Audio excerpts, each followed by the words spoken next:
Okay. Hello, I am back, and I am answering more questions. Kurt Harden says, your Deftones Everlong mashup is tight, man. Can you tell me what the vocal effects you're adding for the sound on vocal? Been trying to nail that sound in, and it's a lot of guesswork, but yours sounds sick. Well, thank you, Kurt. I appreciate it. I get this question all the time.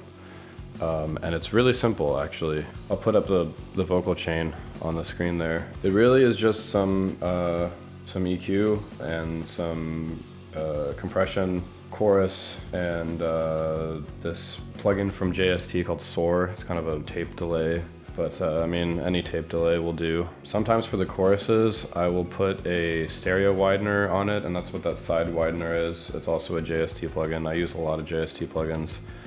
He makes a lot of good amp sims as well. You can also put the EQ before the gain reduction. It just kind of gives you a different sound. For the Today cover that I posted, the Smashing Pumpkins Today in Deftones style, what I did was I did the same vocal chain on the verse, but I took off the side widener. I took out a little bit more of the low end.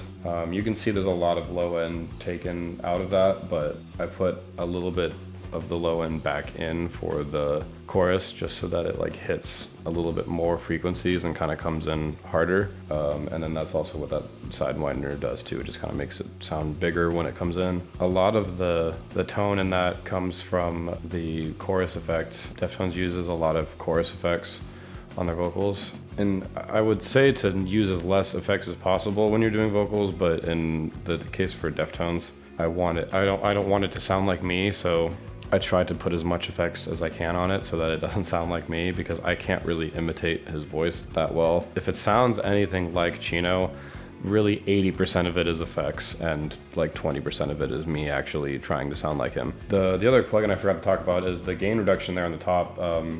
That is a JST plugin, and it's like a 2-knob vocal compression. I use it for very specific things. I normally will just use a regular old compressor with a threshold and attack and gain and all that stuff, but the gain reduction plugin from JST is just a really simple way to get a super compressed sound. For a lot of situations, it might be a little bit too much. It's a very it's made for like heavy music, and I do use it on screams quite a lot. It's really good for like heavy vocals, but Deftones does compress their music quite a bit, so I thought that it was really appropriate just for that style. And if you don't really know how to use a compressor, it took me a long time to really get the hang of using a compressor.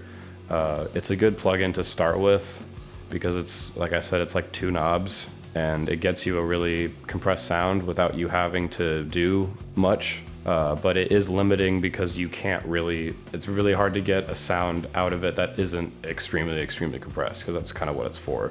But it's a good plugin. I'm not sponsored by JST or anything, but I do like a lot of his plugins. He makes really good plugins. For the screaming for Deftones, it's kind of funny. I don't want this to break the illusion, but I will share you the secret that I do for that.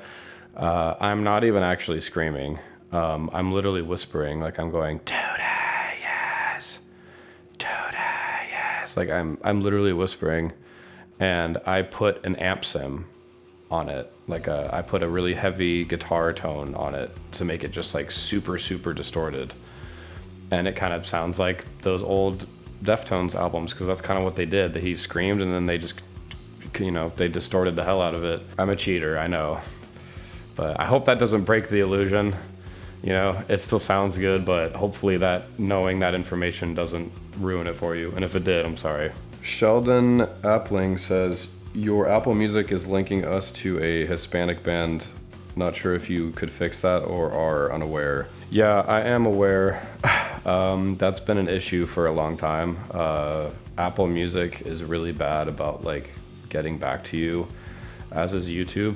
There's this band I think they're from Mexico, and they are extremely famous. I mean, like some of their songs have like 30 million views. And they've been around for like 20 years. Like they're huge, and they're also called Control. I didn't know that when we named the band.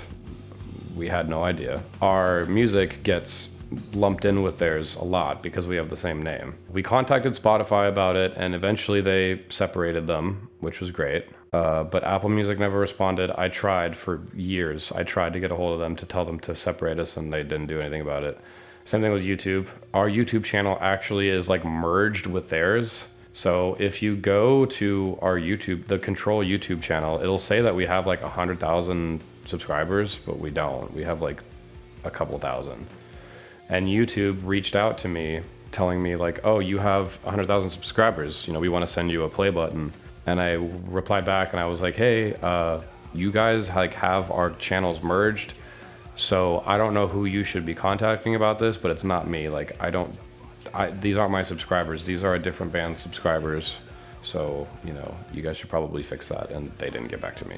Yeah. So that was kind of a big reason why there were a lot of reasons why, you know, I ended up sort of leaving Control and kind of doing stuff under my own name. But that was certainly a big reason. It was a really hard name to market. You know, it's just the word Control. So tons of things are going to come up if you Google that. And even besides that Spanish band, there's a lot of people called Control. There's a lot of songs called Control.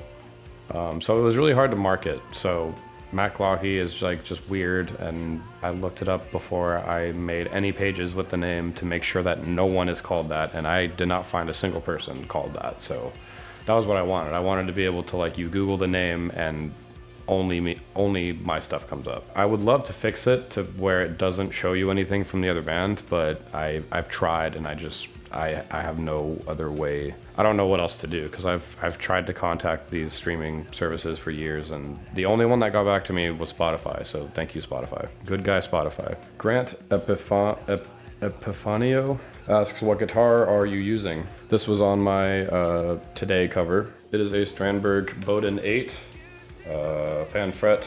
It is the model that has the Fishman pickups. I think I talked in a previous video about my 7-string, and I said that I wanted to get an 8-string in the future, which I did, and it's great, and I love it. Strandberg, please endorse me.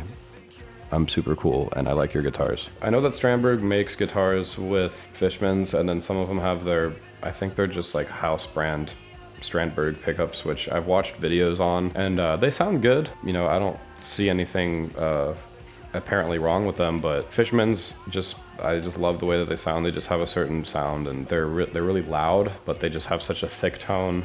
Clean, distorted, doesn't matter. They are also used by Stephen Carpenter of Deftones, so if they're good enough for Stephen, then they're good enough for me.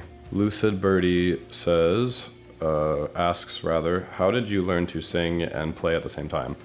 I've touched on this a little bit in other videos, and I get this question a lot. This is another one that I get all the time, but I'll try to go a little bit more in depth here. I should have got this out before, but I was not prepared.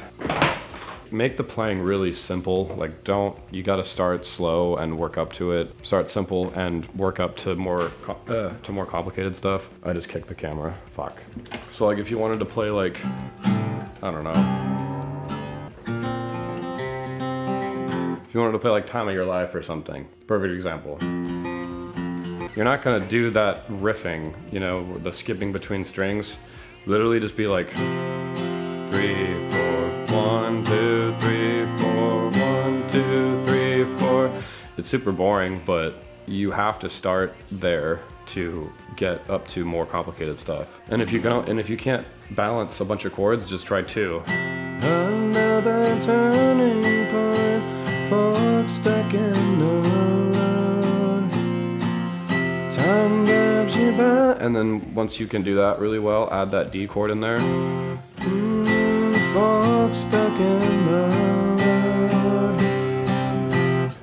You know, and you kind of just have to do it that way. Do like 1, 2, 3, 4, 1, 2, 3, 4, and work up from there. I think that's the best way. That was kind of how I did it. And I learned in my early years of playing, I played a lot of Green Day songs, and a lot of those songs are just bar chords. So it's really simple playing. Don't try to start doing stuff that you just haven't worked up to, because it's not going to work. It's going to be counterproductive practicing. You have to train your brain and your coordination.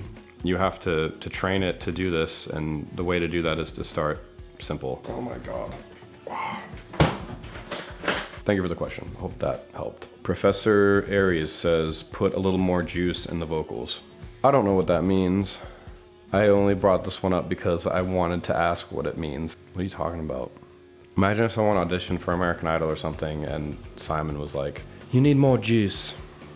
Prod Finn, do you record real drums or just add them individually in some DAW? I do not record drums. I play a little bit of drums. I still don't play well enough to where I would want to record for my own projects because I wouldn't be able to play the things that I have like in my head that I would want for the song. More realistically though, like I don't have the skill to record drums. Recording drums is hard and it requires a lot of knowledge about like mic placement and stuff. Nor do I have the space to record live drums, and I don't even have a drum kit, so I just use samples.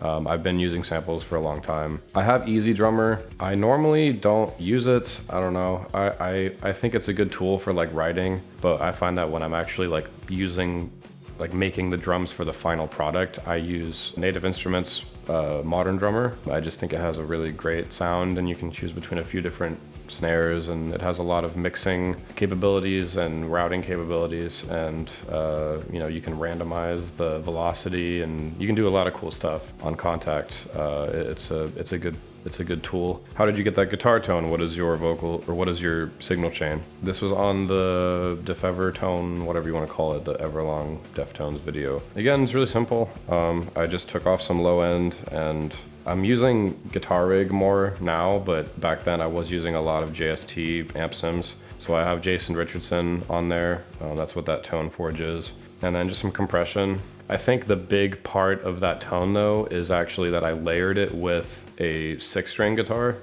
So I recorded the 8-string, the verse part, and then I used a different guitar with different pickups, and it's a 6-string, and I don't think I played octaves. I think I just did a different guitar. I think I did the intro of that actually, and I kind of did it with I plucked the strings back and forth instead of like playing it as a chord, and I layered that on the 8-string guitar. And I think that really gave it a cool sound, and that was a big part of the tone there too. So I love layering guitars. I think it brings a lot to a guitar tone, especially on like choruses. Using a different guitar with different pickups, even different settings, it just gives it a nice wall of sound.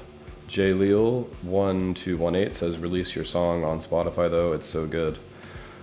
Thank you very much, and it is now on Spotify. My new song, Oizys, is out, and you can go stream it. The link for it is in the description of this video. It's everywhere that you can stream music. It's on Spotify, Apple Music, Amazon Music, if anyone even uses that, I don't know. But it's on there too, Google Play and all that. I'm really proud of it, and there's gonna be more videos related to it coming out in the future. So please go stream it. It'd mean a lot to me. I know that a lot of you guys have been waiting for it, and I'm really happy to finally have it out for everyone to listen to. So thank you, and that's gonna be it for this time. I like these videos. I'm sorry that I don't get to do them as much as I'd like to, but in any case, thank you for watching, and go stream my song. Go follow on Instagram. The link for that is in the description of this video, and have a good one. Thank you so much for joining. Peace. I know this feeling's only temporary, but it feels like everything's been this way forever. Acting exactly how I was a couple years ago, and justifying shitty behavior. I sell myself short out of